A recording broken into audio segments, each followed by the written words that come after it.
Hey y'all, it's Hope and Crafty Hope. I don't know where to look. I never record on my phone, so I think I look over here. So if I'm looking in the wrong place, sorry. I'm coming from my bedroom. I broke my ankle a week ago.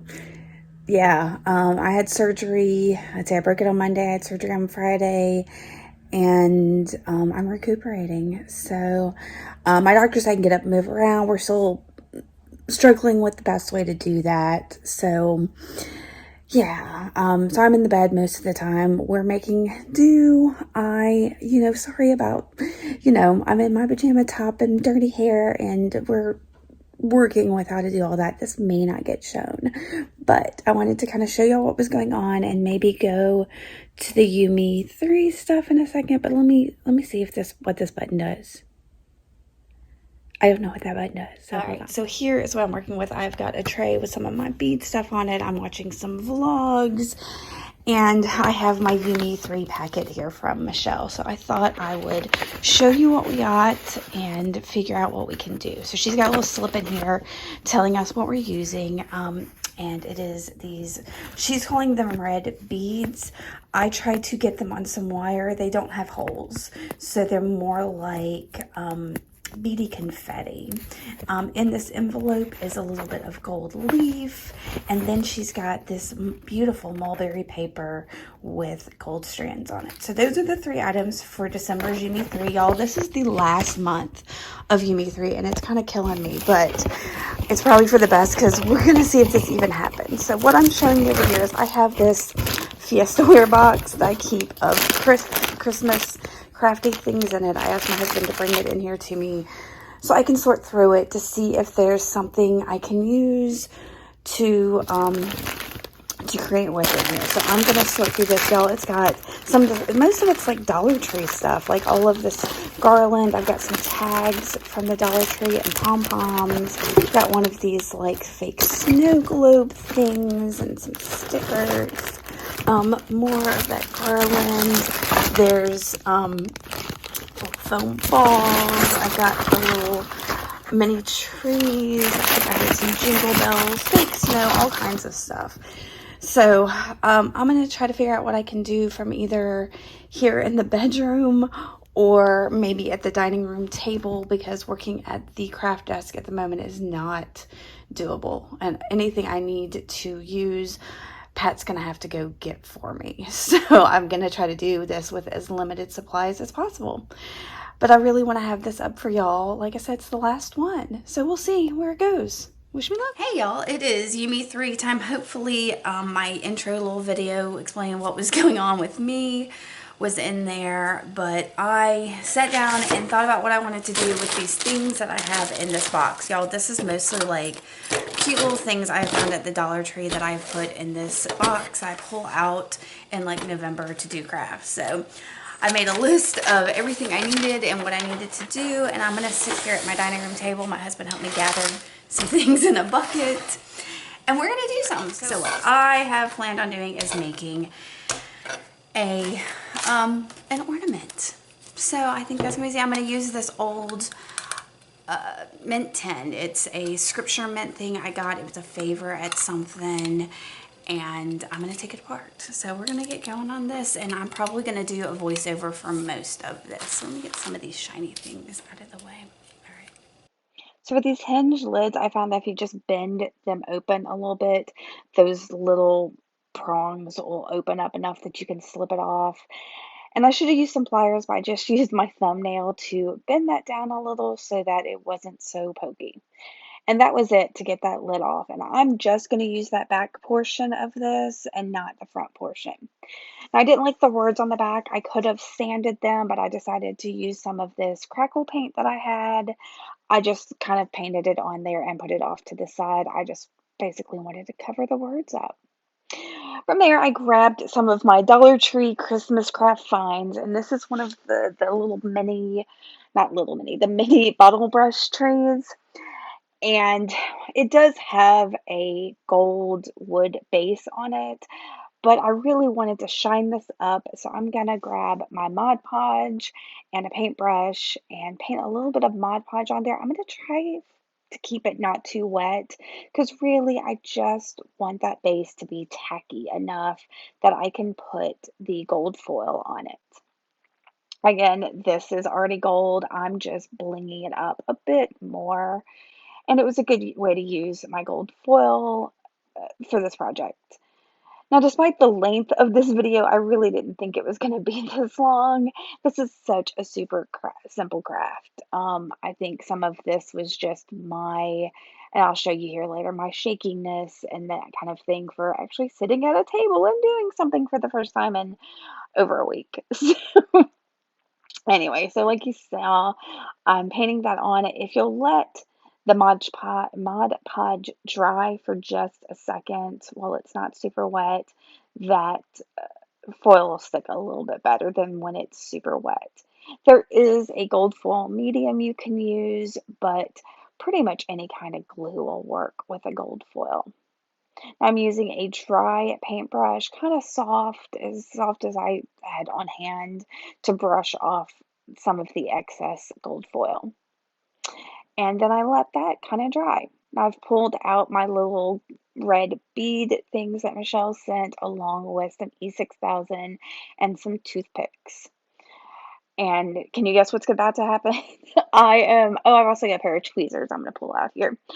I'm going to use the toothpick to put little dollops of the E6000 on my bottle brush tree and then add the beads to the tree.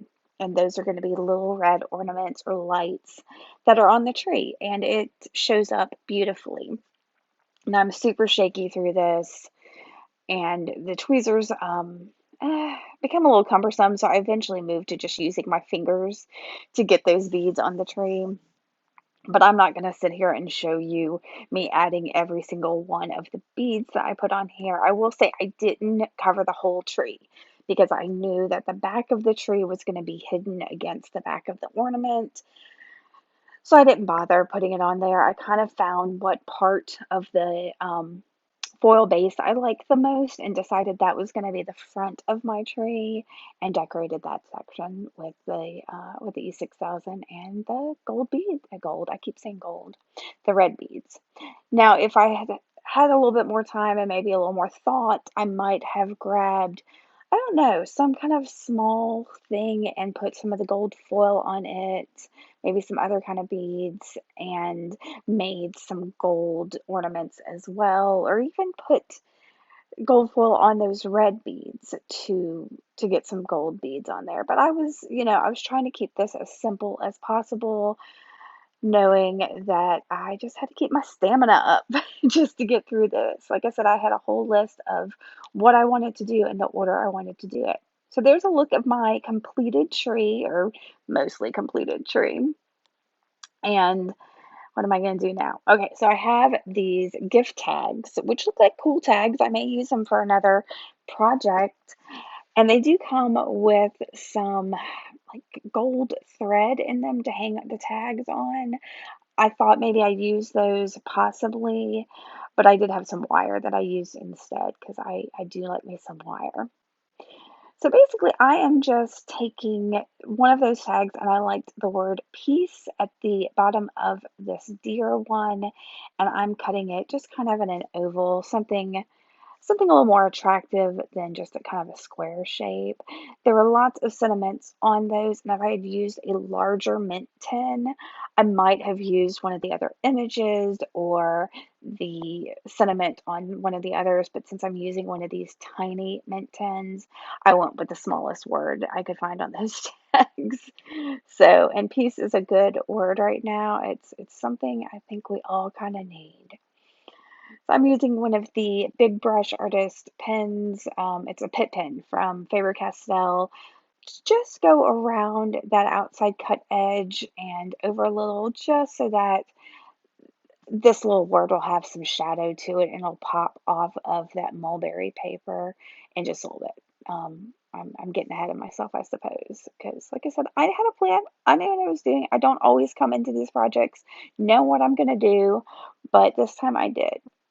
Now I speed dried that crackle paint because I just was tired of waiting for it. I didn't want to sit at that table forever. So the crackle's not great on it, but those words are covered up. So that's it, it did its purpose. I could have also spray painted that, but I was gonna have Pat have to do that, and I didn't want to have to put anything else on his plate. So this worked perfectly. So I traced the shape of that box, and I'm just cutting it out on that mulberry paper. And just kind of a general shape, because this paper is kind of thin and pliable. I knew that if I didn't get it exactly right, it wasn't going to make a huge difference. So I'm making sure real quick it fits, grabbing that Mod Podge again, drying my brush off a little because I didn't want either the paper or the Mod Podge to be too wet in here. And I'm just painting the Mod Podge straight onto the back of that tin. There are some words there that kind of show through, and it bothers me a little. Once I got that in there, I'm going to use this other brush to, yeah, make sure I press that all down. And so those words that are in the back kind of bothered me. And what I decided to do is tear up the rest of that mulberry paper, not let it go to waste, and just layer it on top of it. And this works great. It gives the what makes the white a little bit whiter. I get to use all of those beautiful gold threads that are in there, so they're just kind of layered on top of each other in here. This, I don't know, this was one of those intuitive things I actually did for this project, and it's probably one of my favorite things. So I don't know, sometimes planning's good, sometimes going with your gut works really well too. So this is definitely a combination of both of those. And I like the Mod Podge because it's just really versatile to do all these things. I did limit my glues in this, and that's going to become a problem in this here in just a minute. I did have Pat grab me some foam tape. This is just some of the cheap stuff from the Dollar Tree, y'all. This project was such an expensive project that 10 was upcycled. Most of the items in it are Dollar Tree items except for what Michelle sent me. And so this project costs next to nothing to do. It's so easy.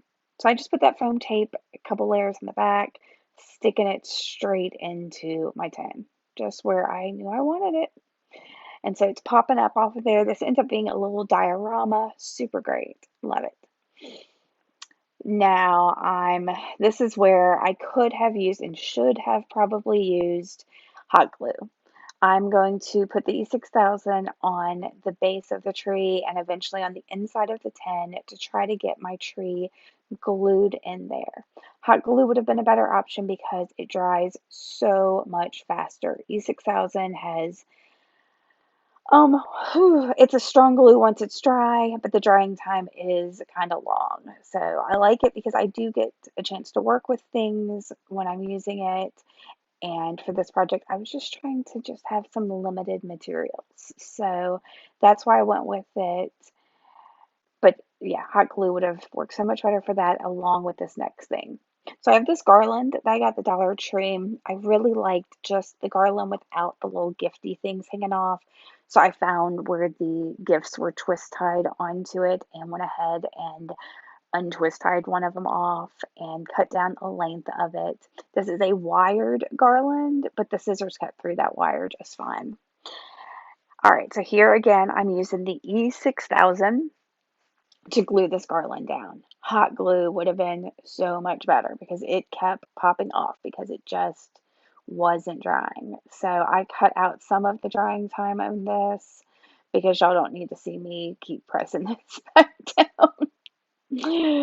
So I'm just taking my time doing one side at a time. I started at one of the bottom corners just to make sure I knew where I was going to meet up. And so I don't know. It just felt right to me to start at that lower left corner. Now I know that this is kind of going near my open holes at the top, but that's okay because this stuff is fluffy and those holes are extra large, and that's why this works great. If I didn't have the holes there, I would have used either an awl to punch one or one of I've got my jewelry stuff. All right, and this is some 20 gauge brass wire, and I'm cutting down, oh, I don't know what it is. I'm looking at maybe 8 inches, maybe more. And I'm just going to bend 2 right angles on it that are about the same distance as the 2 holes in the top of that this ornament, basically, where those holes naturally were, where they had been formed for the 10. And I'm putting my wire up through there. Now, if I didn't want to use the wire, I could have used that thread that had come with the tags. That would have been a great thing to just loop in there and tie as the ornament hanger. But I decided to put the wire in there, and I'd wanted to do something different, but decided not to be too fiddly. So I am just doing kind of a loose, uh, frilly kind of wrap on it, kind of open to give it a little bit of decorative thing. And I'm going to trim it, y'all. I had excess wire there.